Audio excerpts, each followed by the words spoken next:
Don't ever be afraid. If you feel it, go with your gut. Don't be afraid to listen to that part of your body. And then you tell the doctor, I would like to have someone else tell me what's going on. And that's a whole fresh set of eyes. Yeah. If we want to make the healthcare system treat us right, how we have to first want to treat ourselves right.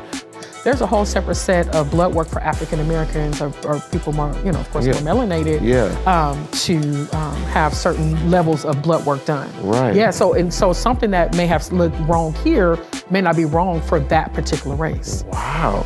What are some things that anyone today that would watch this episode, what are some things that they should do whenever they're going to interact with the healthcare system? What are some things you think everyone should always have in mind?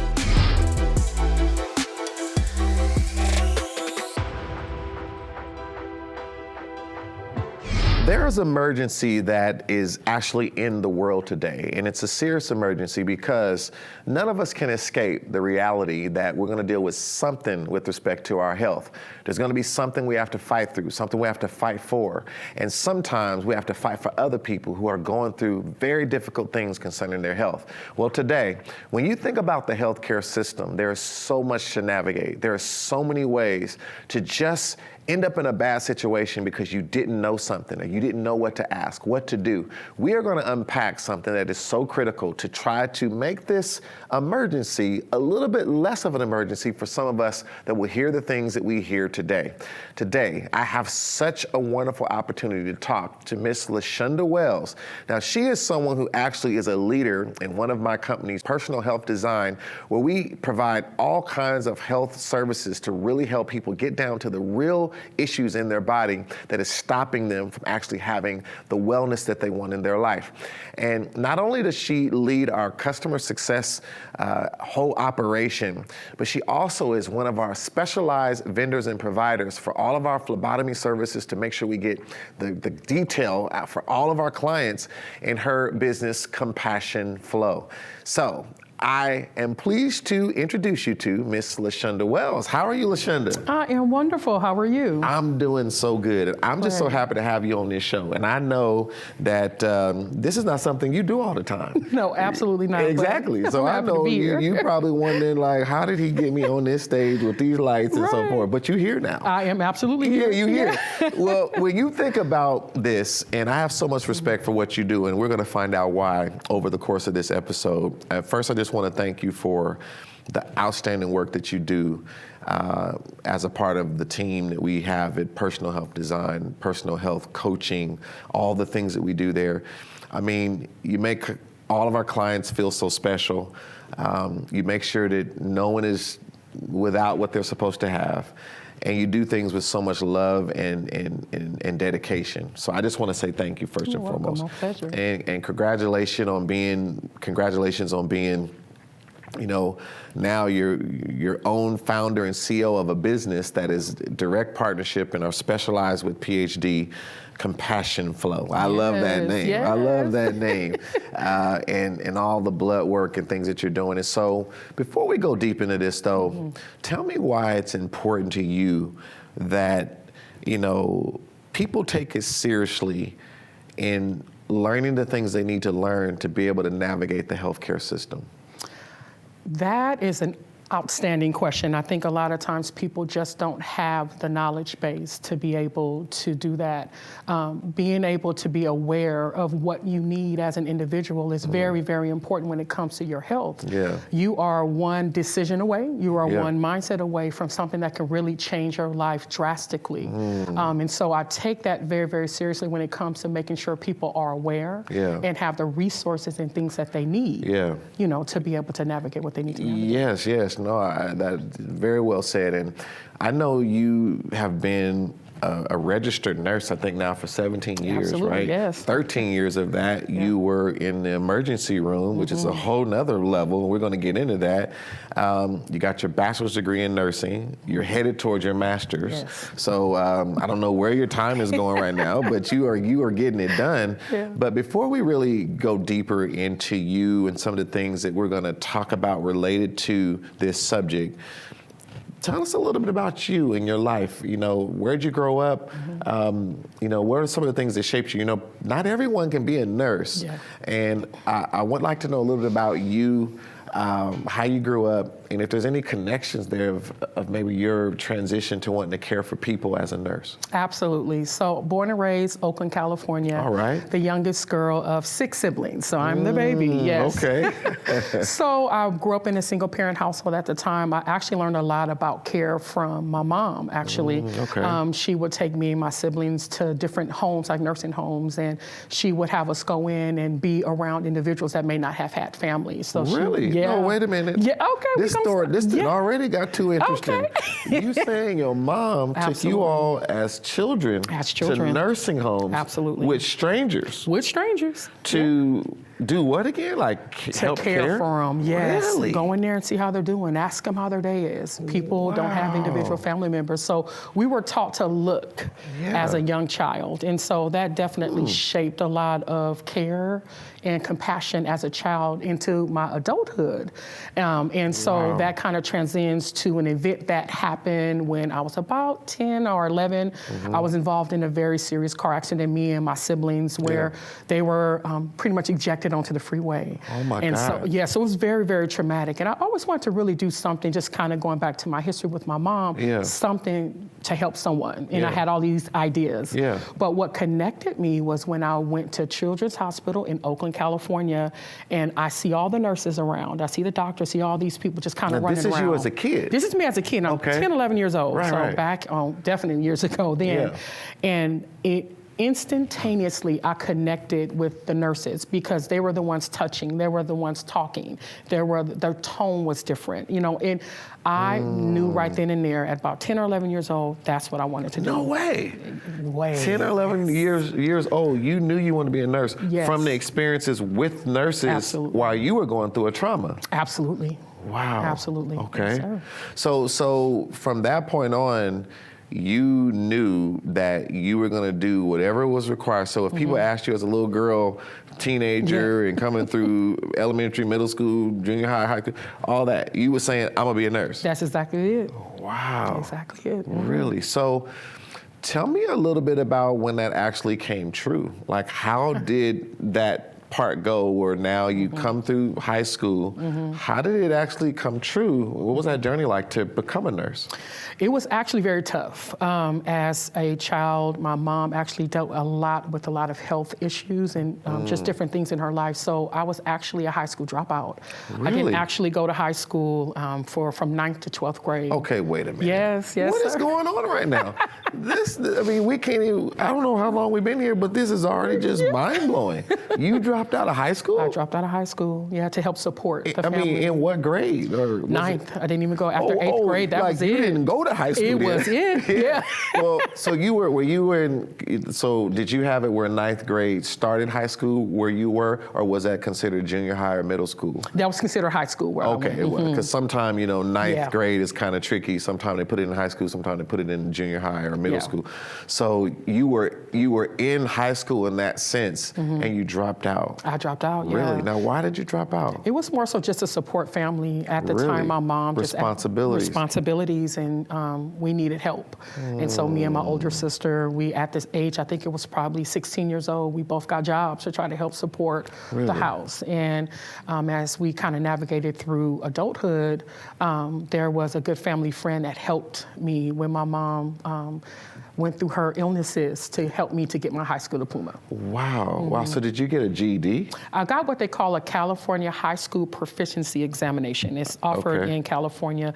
It still is credited as a high school diploma, similar, different from a GED. Okay. All right. So wow. So you then, as a high school age young lady, had already felt the burden of having to do things that are needed above what you want. Absolutely. So you already had that switch on the inside that was willing to sacrifice themselves for the greater good of someone else. Yeah. So it seems like that, did you ever feel at any time that you were missing out on something? while you were going through this time period of, helping and doing all these things, and all the kids were at school, and, did you ever feel you were missing out on something? I never did, to be honest. I felt the urge on the inside to help someone navigate what I've been through, because you can see someone afar off say, I've been through that. I know what that feels like to be able to struggle or need some help. Right. And so it was almost like a passion of mine to assist.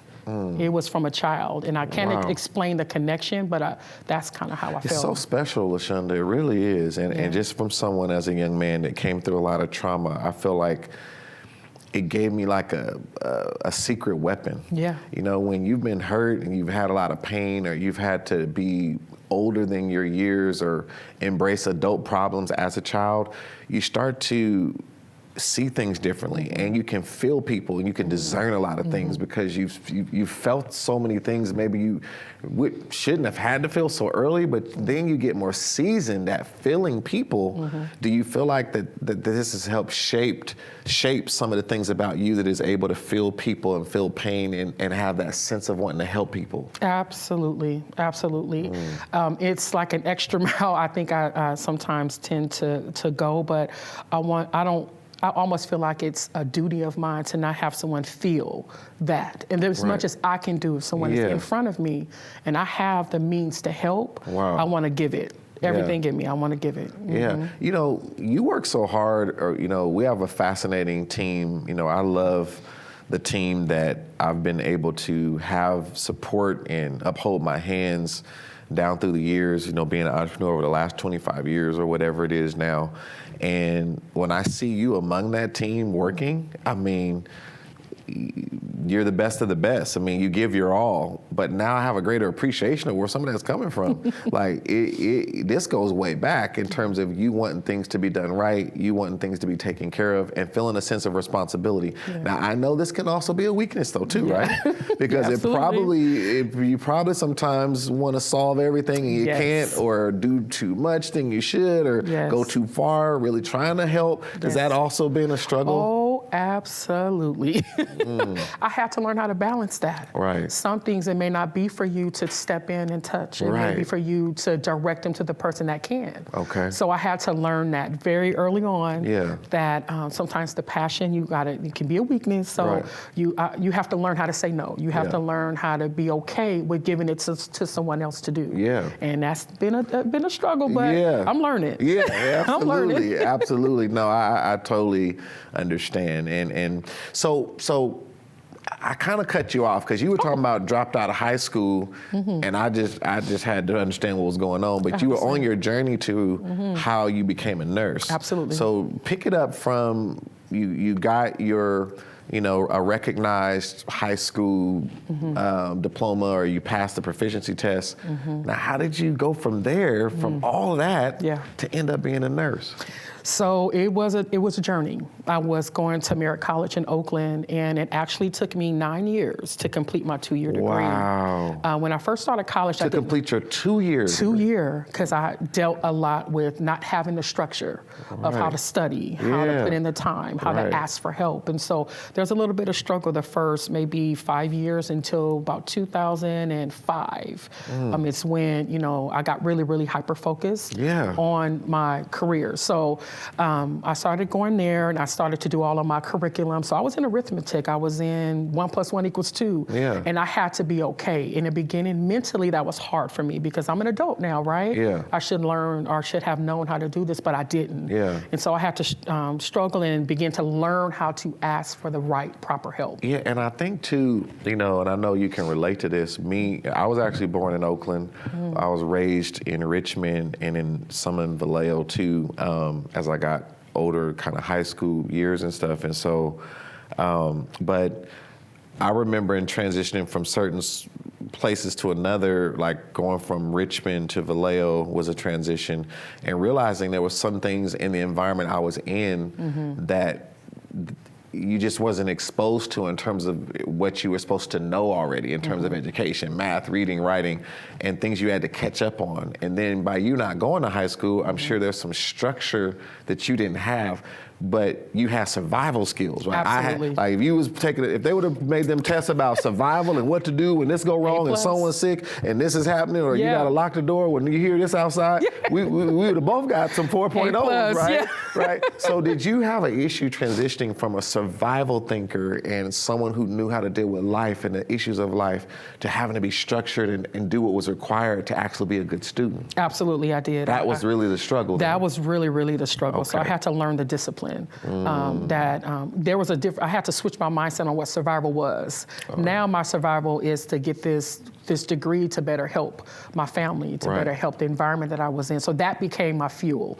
Not concentrating on the things that were negative or a circumstance that may have happened, but use that as fuel to make things better. You have an opportunity in front of you to change your life, and it's handed to you on a platter. Take it. And so I had to learn that. So it took me a little bit to kind of transition that mindset, but I used that as fuel to now begin to navigate through my educational endeavors. So do you think, it being 9 years to finish a 2-year degree, do you think that journey gave you more compassion in helping maybe other people who's trying to do the same thing? Because I found, like, even in sports, like I love basketball, I played basketball down through the years, but some of the best talents weren't great coaches because they just all came to them, and people who struggled and went through all kind of struggle trying to learn certain moves, and it didn't come natural to them. They end up being great coaches because of the journey they went through to get better.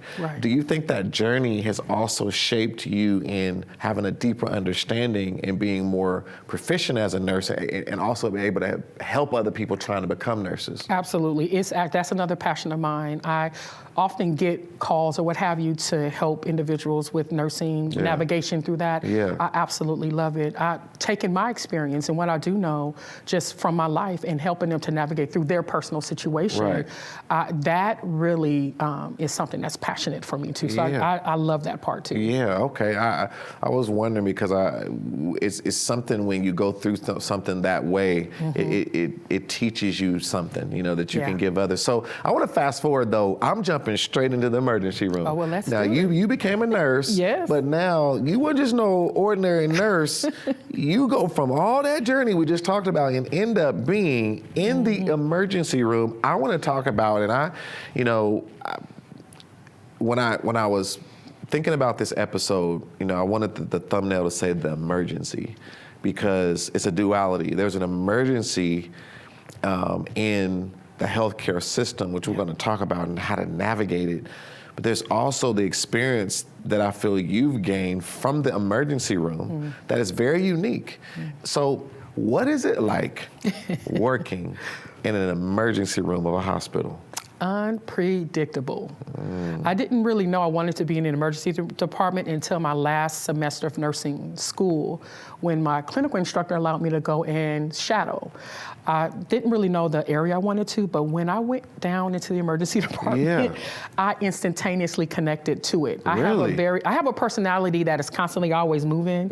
I can think in a couple different ways and still be focused. And so when I went down there, it matched my ADHD very well. Really? And I love the unpredictableness. It caused me to think on my feet. It caused me to critically look at someone and not just put them in the same basket. Everyone is different. So I loved it. So what are some things you saw? Do you remember anything that you saw the first time you went down and whatever was attractive to you in terms of all the changes and movement? I mean, was there like people running in with gunshot wounds and someone coming in whose foot was gone? Or, I mean, what was going on when the first, do you remember what you saw that made you say, wow, I could do this? What was going on? So I was actually in Richmond, California. Whoa. Okay, there we go. Really? Right? So we got all kind of connections. We got connections. Right? Wow. So Richmond, inner city, a lot of different things like gunshot wounds and things like that. So I saw a lot of that.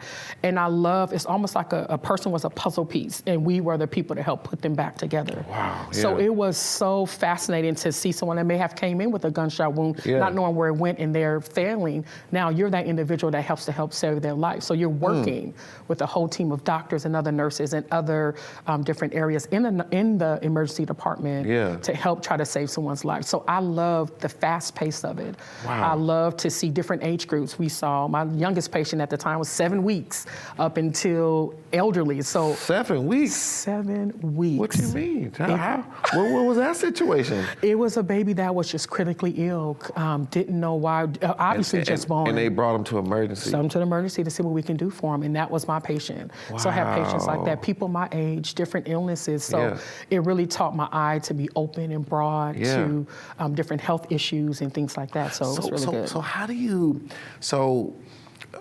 do you, like, from a human and caring side, and the care you have for your mother, your family, you learning how to care for people, how do you handle people coming in, and it's great the fact that you get to care for them, but it's not so great that you can't always control the outcome. Absolutely. And you build relationships with these people, even if it's just for a minute. It's such an intimate relationship because there's so much at stake. How do you manage the relationships that you have to navigate when people are coming in such critical situations?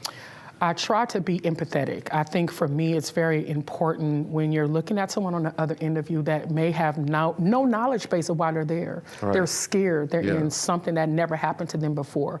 Empathy is huge. And it doesn't always have to be words. People think that communication is always words. No, it's in body language. It's the way you touch. It's the way you follow up. It's the way you do all of that. And so I had to learn, because when I first became a nurse, it was so embedded in me. I was sometimes taking it home. And I had to learn how to balance that too, because I wanted to show up and be 100% me. So I think the biggest thing for me was being empathetic, understanding, listening. Active listening is really key, because, and recall, like, I hear you, this is what I'm going to do to help you. Right. That was my kind of... Very, very good. So is there ever a situation that you came across in the emergency room that was like, this is too much for me? Did you ever have that moment where it was like, I like helping, I like, this works with my ADHD, but this one, I don't know about?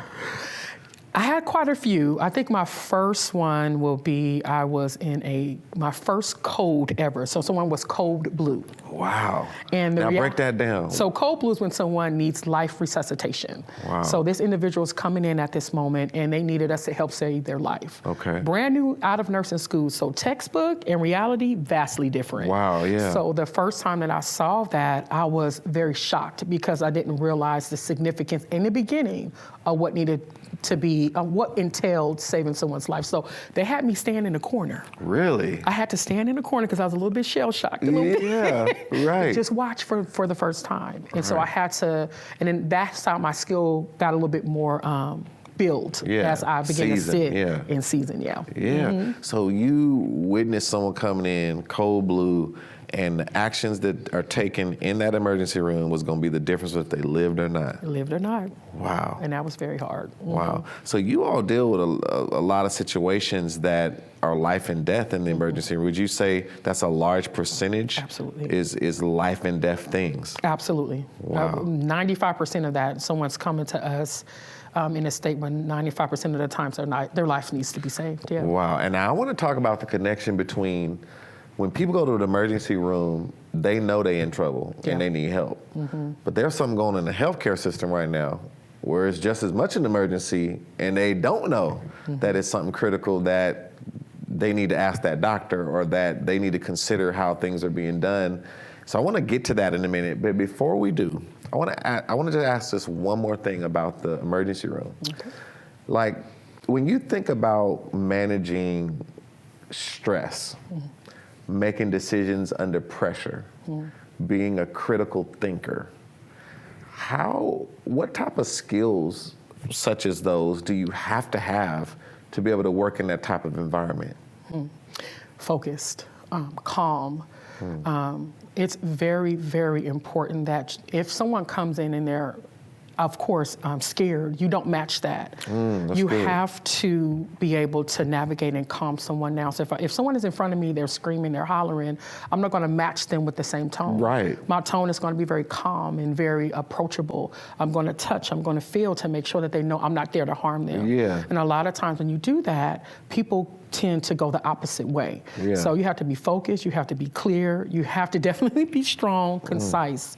Sometimes you have to learn how to navigate and also direct people. So you're delegating a lot. Yeah. You know, because if you're the person, like I would have a lot of clients or patients where I am the primary nurse, and again, code blue or what have you, I can't be in it. I have to be the person that steps back and begin to learn how to delegate and learn how to be firm and direct, but also tell them they're a part of my team. So show them that I care about them and their help as well. Yeah. So, yeah. Very good. I appreciate you sharing that. I couldn't imagine coming in saying, you know, I'm nervous. I feel like something's going on in my chest. Yeah. And they say, oh, Lord, I'm nervous too. I hope you all right. You know, we would be in bad shape if you match that. So you have to counterbalance that energy to make them feel safe. And yet, if you're not strong and determined about what they should do, you're being comforting, but you're not moving them forward to what they might need to do now to protect themselves. Absolutely. Wow.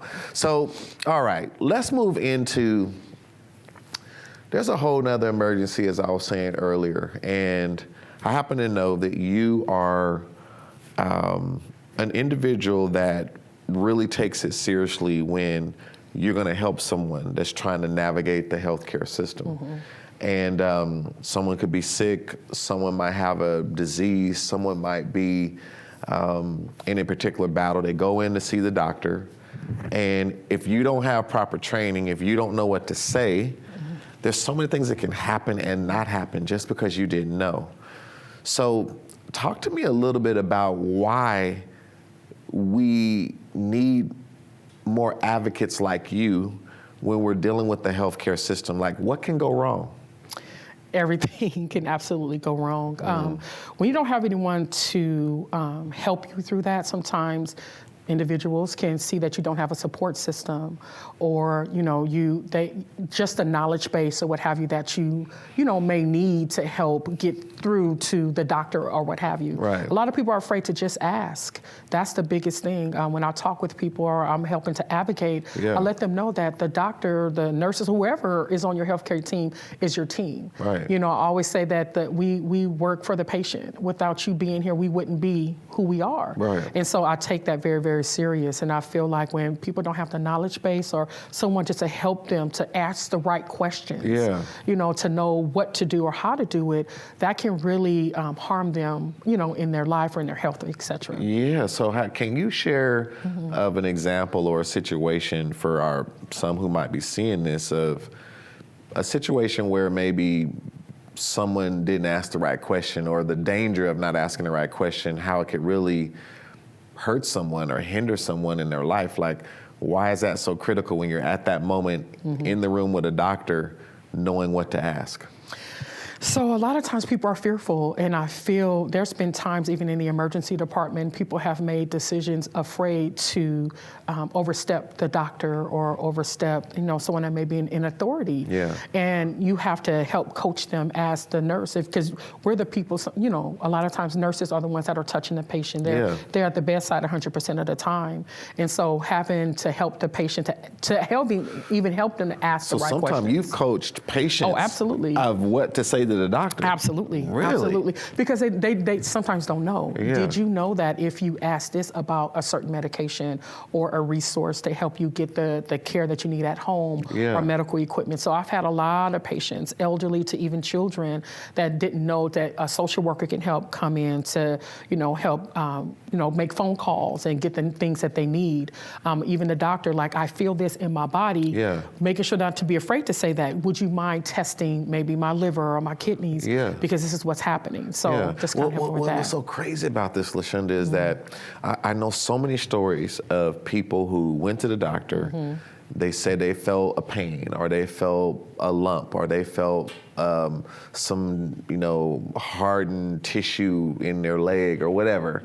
And doctor said it was nothing. It was no big deal, or, it'll be okay. And come to find out it was something very serious that could have been caught earlier.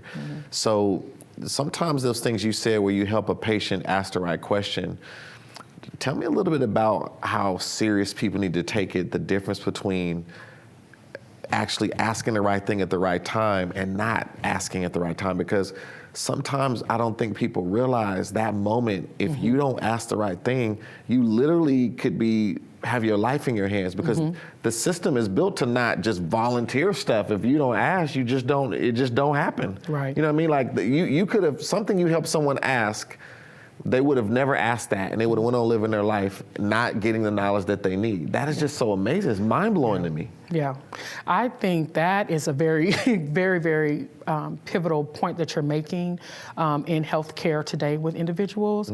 I have helped or talked with people about that, a lump or a scratch or a scar that turned out to be something very, very serious. And it's like, well, my doctor's not going to do it.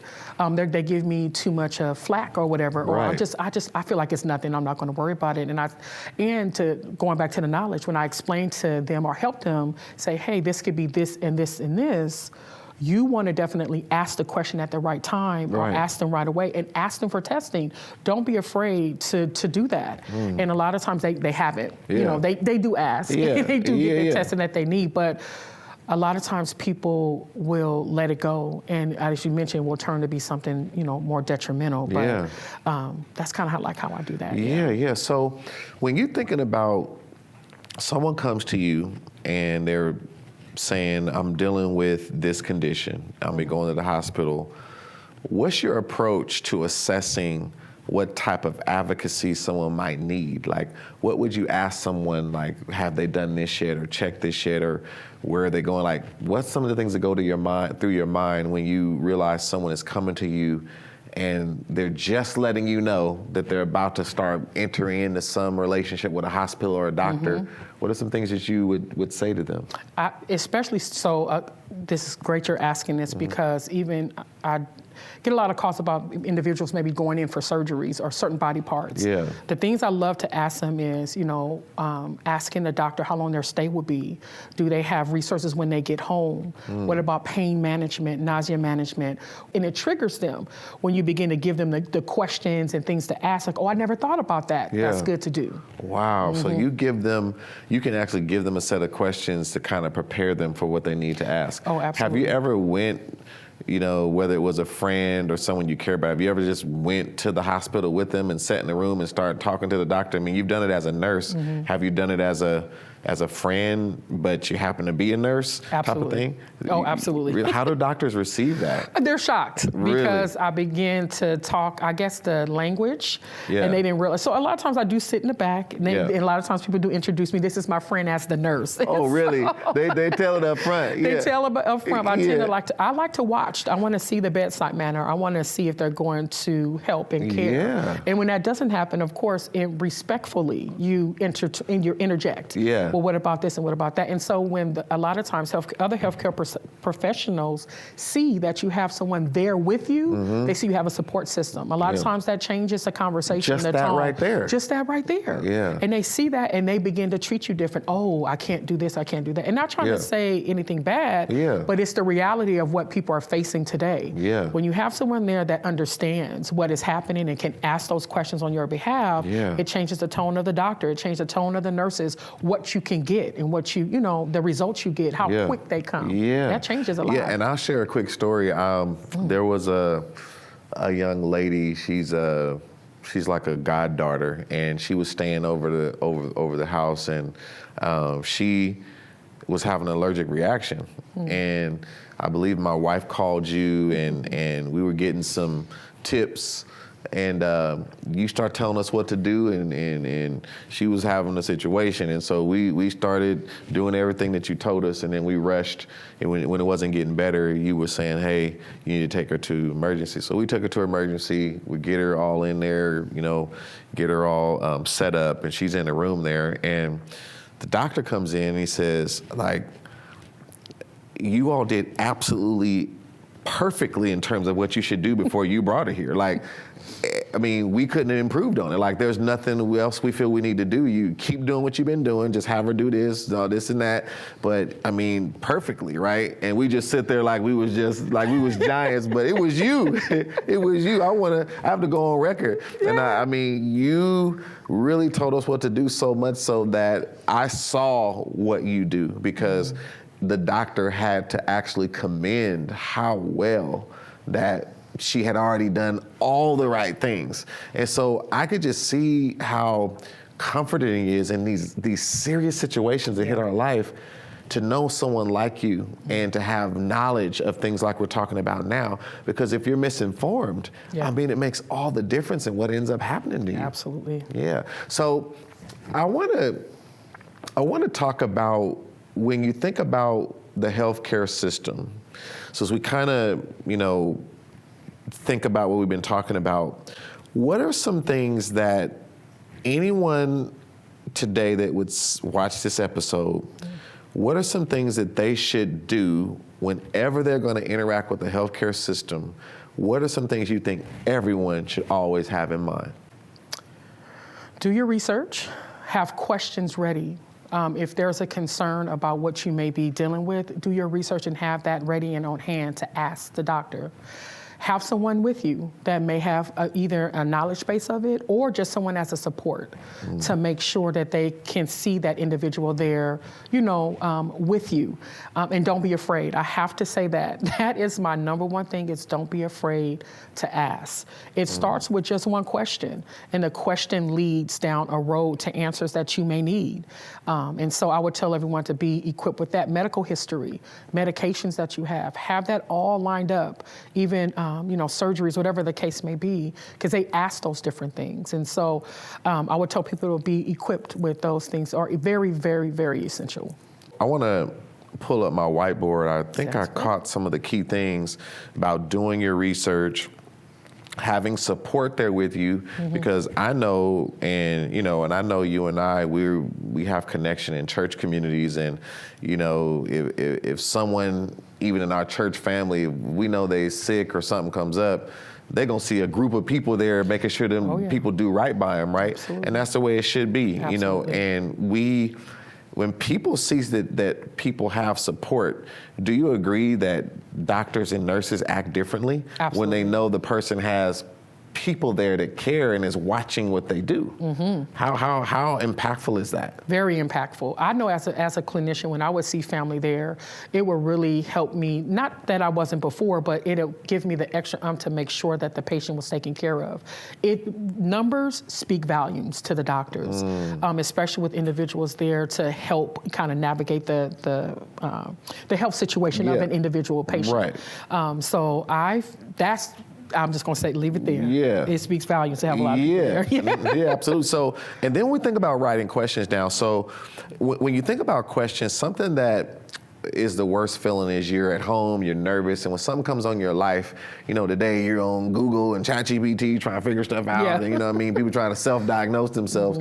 But then you finally get to the doctor, and the worst feeling is to go home and say, I forgot to ask this and that. So is there any tips you can give about, depending on what you're dealing with, how do I make sure to, should I do some research about what questions to even ask, or do I just ask the things that's in my head? Should I talk to someone of knowledge first to get my questions right? How do I make sure I have the right questions? All of that. Okay. Do your research. If there's something that the doctor's treating you for or getting ready to look into for you, do your research on that particular health issue. Okay. Then also ask someone that you may know has the same condition. What experience have you had with this? What questions did you do? How did they navigate through your health concern? And then you write that down as well. Does this apply to me? It's almost like an interview for the doctor that does that. So, and then I did research. I did ask the individual person. Yeah, those are the biggest things I would do. Well, and I know sometimes I've dealt with different doctors, LaShunda, where,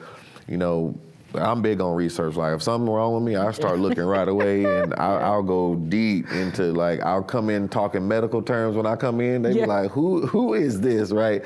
And some doctors are like, well, the internet, you can't believe that they do that. And others will be like, Okay, like I've heard of that, I can tell you've done your research, blah, blah, blah.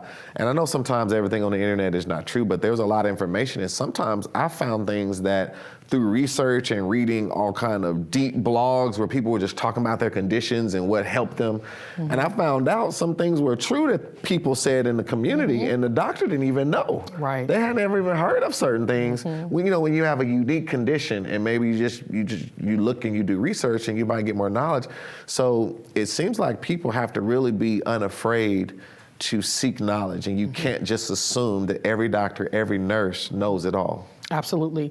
And say, for instance, you do get kickback from the doctor, ask for a second opinion. There's nothing wrong with that. The doctor, especially in, a lot of medical facilities or what have you, have the capability for you to be referred to someone else in that particular issue. Yeah.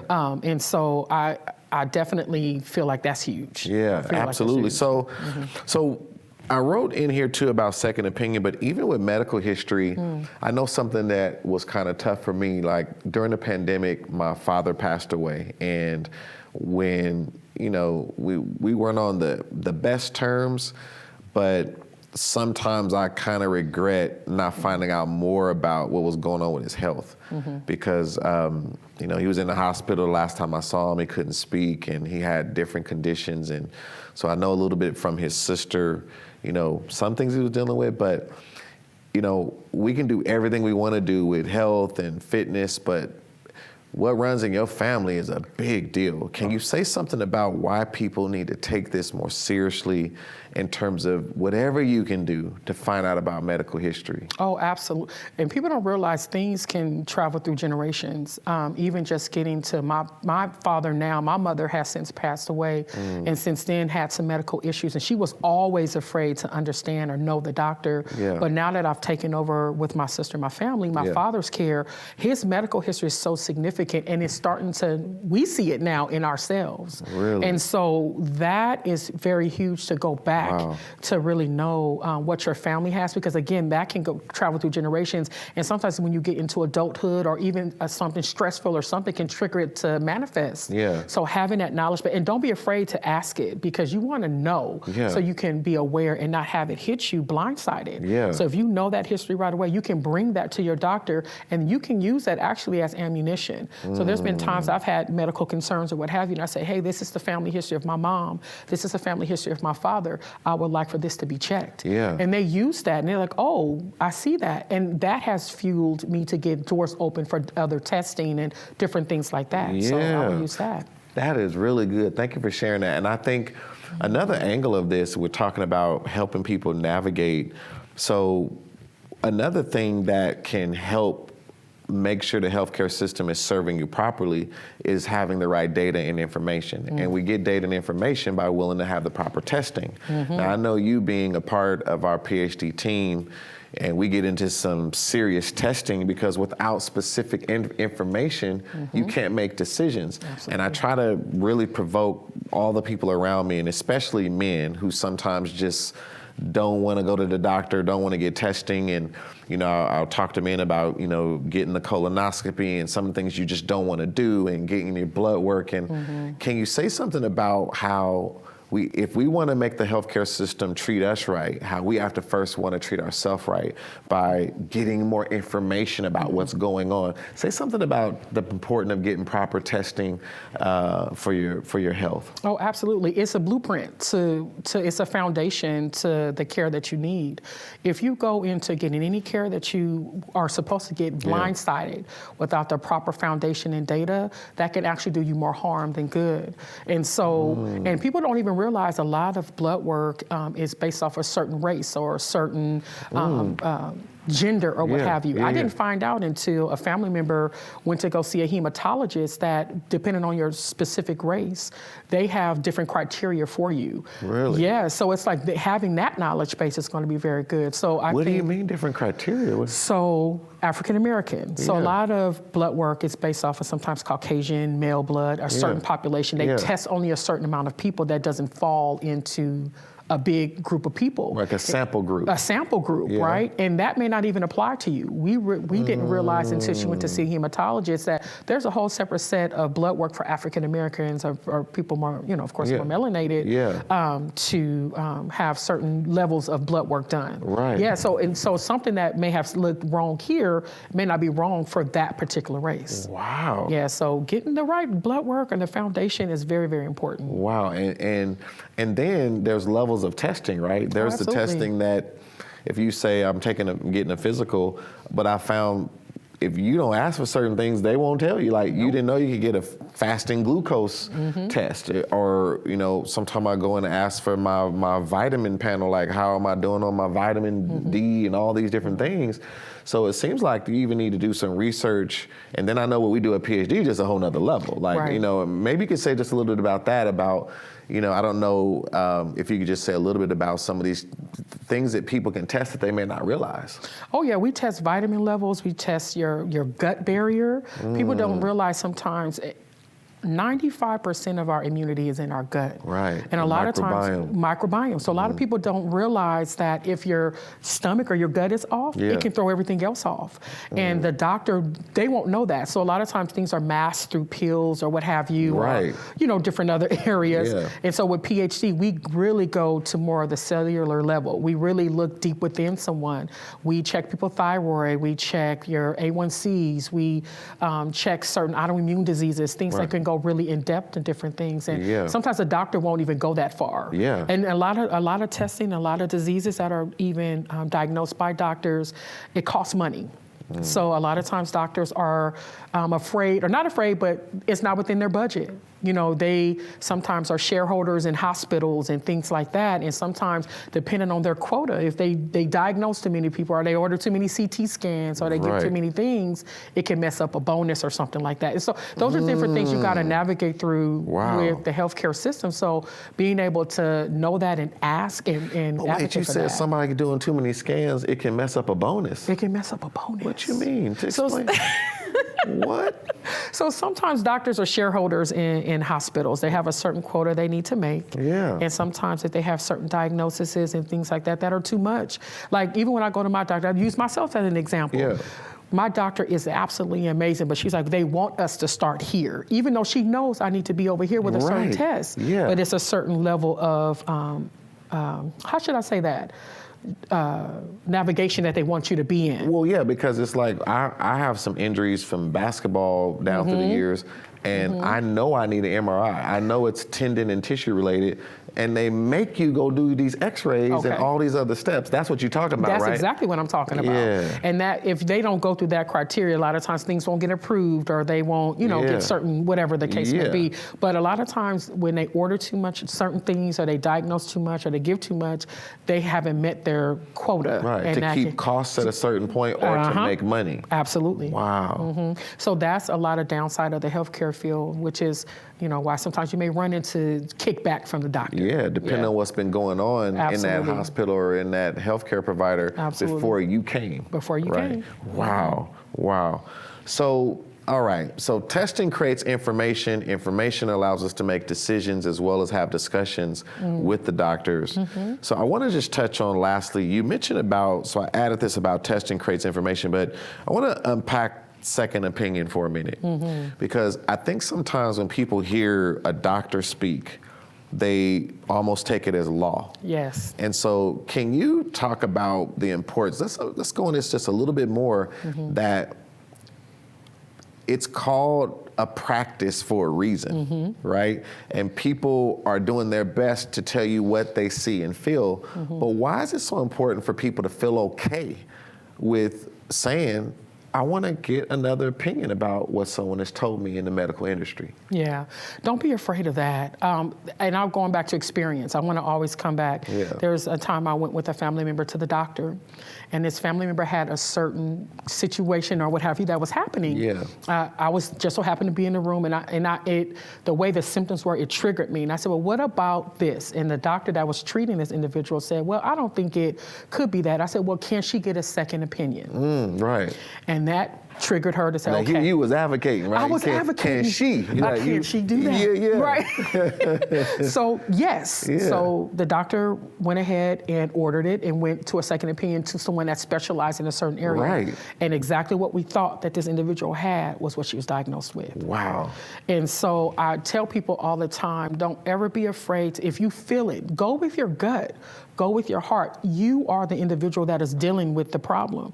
A lot of times the doctor may just sometimes, and it's not, again, to dispel anything about physicians or anything, but sometimes people are overworked, people are tired, and you can be grouped into one situation. But if you feel it, don't be afraid to listen to that part of your body and then tell the doctor, I would like to have someone else tell me what's going on. And that's a whole fresh set of eyes that may not have touched you that long, that may not have know everything. They can take you blind, like a blindside, I would say, and really take a fresh set of eyes to look at your case, really, skim over it, and really either confirm what the doctor is saying or test something else different. There's been many of times that has happened that, a second opinion has opened doors and had people get diagnoses and answers to what they've been feeling sometimes for years. Wow. So I want to add that to the whiteboard, specialized care. So specialized care, so their second opinion, but also realizing if you want to navigate the healthcare system, not being afraid to say, I want a doctor who specializes in this. Absolutely. Who knows this particular thing. My wife and I used to like to watch this episode of this show called House. You remember House? I love House. Yeah. So we watch House, right? And it was always these unique cases, and now he's a character, right? But it was interesting just to realize that sometimes you need a Dr. House type thinker for a Dr. House type situation. So if you don't realize that you just accept what traditional medicine tells you or what the doctor who's a family doctor who helps people, but there's someone who this is all they do every day, you can miss out on some critical information that could literally save your life. Absolutely. Wow. I agree. So I just want to say something real quick about before we wrap up. When we were talking about testing, there's getting the tests, but there's also issue of the different biomarkers and what they determine as a range of being good, bad, or what have you. So if you're over this amount, then it's good. If you do, but I've learned in working with you all that do this in PhD all the time that even some of the traditional markers are based on, what brought this to my mind as you were talking about, there you could looking at blood work from different nationalities and there being differences, but there's actually averages that they're taking of what's going on in the country to help set these standards. It's not an average against optimal health. Right. It's saying, here's how you fare with what most people tend to do. And if the whole nation is sick, then even the measurements of success have something in them that aren't good. So it seems like we even need to be concerned about, we got to get the test, but we got to even look at the scores and see, what do we want to make those scores mean to us if we really care about our health? Absolutely. I definitely feel when you get your lab work to sit down with your provider to ask. A lot of times things are sent through email or what have you. Make an appointment, sit down, look the doctor in the eye, and go through that testing with them, because someone could be right at the cusp of something and they're right almost to the end of where it could be detrimental to them, and you don't even really know what that means. They'll say you're normal though. You say you're normal, and you're not, Wow. And so you have to have someone to really explain what normal is for you. Don't group you into one basket with everyone else. Everyone's generalized. Everybody's individual. It's not a one-size-fit-all type of situation.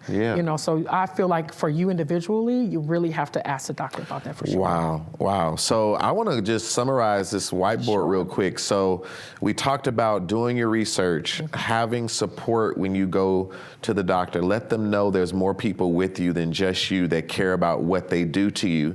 Writing questions down before you come, doing the research to help fuel those questions, and then knowing your medical history, knowing what's been going on in your history, knowing what's been going on even in your your personal medical history, but in the history within your family, being willing to get second opinions, testing, creating information so that you can get more detailed discussions from your doctor, and then specialized care, not being afraid to find someone who really focuses in on what you actually do. So you have shared so much here today, and I just want to give you a final word. Is there anything you want to say to people out there in terms of, now if you want to spend some time with LaShunda, just look up personal health designer, PhD health coaching, I think is PhDhealthcoaching.com. Yes. And you can reach LaShunda, and she might show up and do some compassionate flow for you, or customer success within PhD. But what's a final thought to people who will see this? And some people are dealing with a condition right now. Some people are sick right now. And some people are caring for someone who is sick.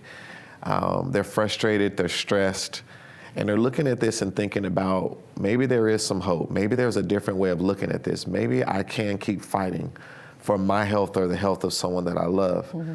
What do you say to someone out there that's watching this, just some final thoughts in their battle with the healthcare system? Stay strong. Don't be afraid. Help does come. Ask for the help that you need. Maybe pull in someone that can assist as well. For the caregiver, you're not alone. Sometimes it can feel like that. Surround yourself with the necessary support that you need. For the person that's sick, we see you, we hear you, and we understand. And there's things that are out there that can help navigate the healthcare system for you. Reach out and just ask. That's the biggest thing I will always leave people with, is never be afraid to ask. And if you need help, reach out. Oh, wow. That is powerful. I'm going to say amen to that. Okay, we'll go ahead and say amen to that. Well, thank you so much, LaShunda. This has been such a treat, and I look forward to a day we can do something like this again. Thank you so much. Thank you for having me. I want to just tell all of you out there that are watching this episode, it's so ironic that, we spend all of our time trying to make money, and then in the end of our days, we spend all of our money trying to get more time. And when you think about the reality of no matter how old you are, no matter what you're dealing with in life, at some point, you're gonna come face to face with the healthcare system. And what we're talking about today is so critical, because we cannot stand back and just allow things to happen to us. We have to fight for the life that we want, for the health that we want. And when we become more knowledgeable, and when we have insights like was shared today by Miss LaShunda Wells, we can begin to go in wide open with our eyes, and we can begin to see what exactly is available to me, and exercise everything in our power to have the best experience possible to preserve our life and the life of those around us. And so I want to encourage you to stay in that fight. As was said, make sure that you realize you are the seal of your health, the seal of your life. And no one that has authority, just because they went through schooling and learned about the human body, is greater than the authority that you have to ask questions about your own health and about the things that affect you. So make sure you do that. Make the healthcare system work for you, and make sure you keep charging, expanding, and overcoming as we all pursue the ultimate freedom. Until next time, I'm Michael E. Parker. God bless.